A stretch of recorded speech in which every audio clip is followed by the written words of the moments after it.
Hello，大家好。嗱，今日咧就嚟到 Grenfell Island 啦。咁啊，主要咧就係帶大家參觀一下呢個 Grenfell Island 嘅附近嘅有個小渡輪。咁有時候咧，你就泊車就泊喺收邊，然後咧就坐船仔咧就去到市中心噶啦。咁啊，行到去 BC Place，雖然係好大，泊車位係好難揾嘅。咁啊，好難得。我知道今次咧就個足球盛事咧非常之熱鬧啊，所以一票難求啊。咁啊〜泊車嘅當然係比較困難嘅一件事啦。咁我建議大家都係泊咗喺南邊，然後咧就步行去個小輪位，坐隻船過對面，而且仲要兜一兜睇埋嗰個足球標誌添。咁咧今日咧就帶大家參觀一下 Grenfell Island 嘅一個地方，可以坐小渡輪嘅。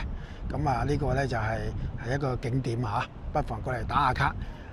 甚至嚟到 Grenfell Island 裏邊有個 market 參觀一下，食少少小食你知加拿大創意嘅小食係唔少嘅。咁當然如果你食得甜嘢嘅朋友真係開心啦。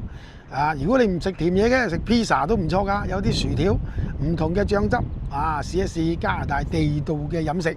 除咗飲茶食個包，當然啦，我自己本身中意都係粵菜啊。咁粵菜咧就喺溫哥華市中心裏邊有好幾家嘅。咁如果你嚟到東區，亦都有飲茶食個包。如果你去到列治文，當然亦都有好多嘅食肆，尤其是係中餐館廚師做嘅嘢好精湛嘅，唔使提啦。到時候有機會呢，就同大家介紹多啲關於粵菜喺列治文同溫哥華裏邊嘅好去處，打個卡好冇？